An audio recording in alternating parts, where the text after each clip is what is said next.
Hello everyone, welcome back to my channel. दोस्तों, जैसा कि आप सभी को मालूम है कि स्कूल खुलते ही जैसे ही बच्चे आते हैं, ध्यान आकर्षण शिविर का आयोजन करना है।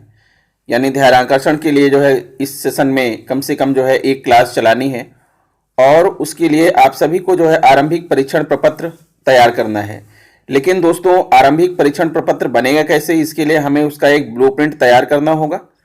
तो आज मैं आपकी डिमांड को देखते हुए आज मैं आपके लिए लेकर आया हूं कक्षा 6 यानी जूनियर कक्षाओं के लिए आरंभिक परीक्षण प्रपत्र का ब्लूप्रिंट कैसे तैयार करें। आप इस ब्लूप्रिंट को देख लीजिए और आप इसी के आधार पर आप कक्षा 7 और कक्षा 8 का भी ब्लूप्रिंट तैयार कर सकते हैं।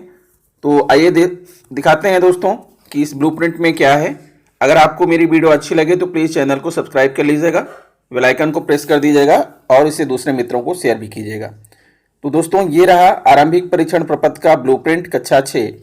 आपको मालूम है कि क्लास 6, 7, 8 में जो आरंभिक परीक्षण प्रपत्र में प्रश्नों की संख्या होगी 25 और अधिकतम अंक होंगे 25 × 3 यानी कि 75 अंक। यानी प्रत्येक प्रश्न जो होगा वो 3 अंक का होगा।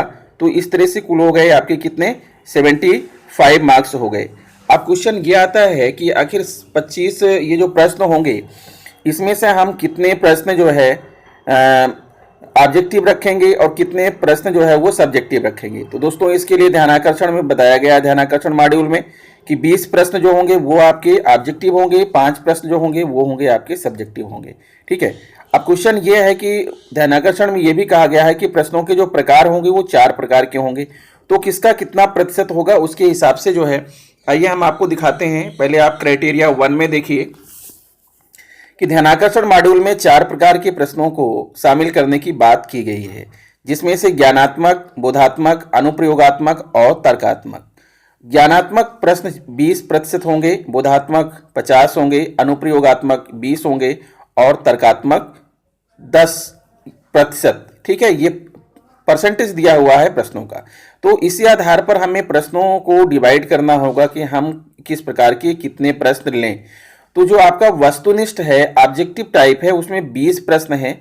अब 20 का जो है 20% यानी 4 प्रश्न हो गया ज्ञानात्मक का, 20 का 50% यानी 10 प्रश्न हो गया बोधात्मक का, 20 का 20% यानी 4 प्रश्न हो गए आपके जो है अनुप्रयोगात्मक के, और 20 का 10% यानी कि 2 प्रश्न हो गया आपका तर्कात्मक का। तो इस तरह से जो है जो ऑब्जेक्टिव टाइप के बनेंगे उसमें 4 प्रश्न जो है ज्ञानात्मक के होंगे, 10 बोधात्मक के होंगे, 4 अनुप्रयोगात्मक के होंगे और 2 प्रश्न जो है वो तर्कात्मक के होंगे। इस तरह से हो जाएगा 20।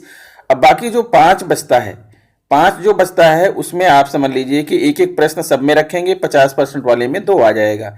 यानी ज्ञानात्मक का 1, बोधात्मक का 2, अनुप्रयोगात्मक का 1 और तर्कात्मक का 1। इस तरह से 5 प्रश्न ये हो जाएंगे और दोनों को मिलाकर के कुल हो जाएंगे आपके जो है ज्ञानात्मक के 5 प्रश्न, बोधात्मक के 12, अनुप्रयोगात्मक के 5 और तर्कात्मक के 3। यानी इस तरह से मिलाकर के कुल हो गए कितने आपके 25 प्रश्न हो गए। तो ये रहा पहली क्राइटेरिया जिसके आधार पर हमें प्रश्नों को विभाजन करना है और आपके प्रश्न जो है इन क्राइटेरिया पर बिल्कुल खरे उतरने चाहिए दोस्तों। ऐसा ही गणितीय अंकों के साथ जो है प्रश्नों को हमें बनाना है। क्राइटेरिया 2 है। क्राइटेरिया 2 में है प्रश्नों का कठिनाई स्तर, यानी किस तरह के प्रश्न आएंगे। क्या हम बहुत सारे सरल दे दें या बहुत सारे कठिन दे देंगे, तो ऐसा नहीं, ये भी निर्धारित है दोस्तों। इसमें जो पहला है, आसान प्रश्न होंगे 30%, औसत जो होंगे वो 50% और मुश्किल प्रश्न होंगे 20%। इस लिहाज से आसान प्रश्नों की संख्या 8 बनती है, औसत की 12 और मुश्किल की 5। यानी कुल मिलाकर के कितने प्रश्न हो गए आपके 25 प्रश्न जो है इस तरह से आपको बनाने हैं। ठीक है, फिर आगे बढ़ते हैं। क्राइटेरिया नंबर 3 में देखते हैं कि जो प्रश्न हम बनाएंगे क्राइटेरिया 3 पर खरे उतर रहे हैं कि नहीं।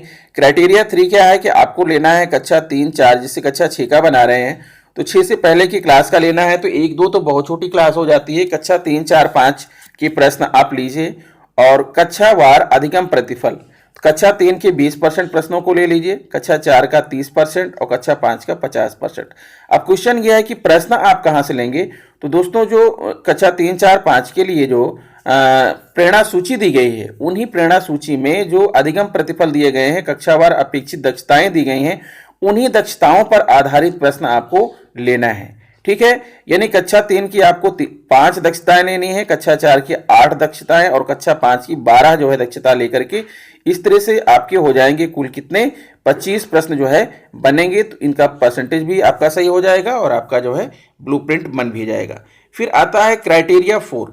अब क्राइटेरिया 4 में क्या है कि आप कक्षा 3, 4, 5 से जो प्रश्न ले रहे हैं, जो अधिगम जो प्रतिफल ले रहे हैं, जो प्रेरणा सूची से लर्निंग आउटकम का कोड संख्या, क्रम संख्या भी आपको दिखाना है कि अगर कक्षा 3 से आप 5 जो है लर्निंग आउटकम्स के सापेक्ष प्रश्न बना रहे हैं तो वो 5 लर्निंग आउटकम्स कौन कौन से हैं उनकी क्रम संख्या यहाँ पर हमने दिखाया है, जैसे चौथा, छठवां, 8वां, 10वां और 12वां।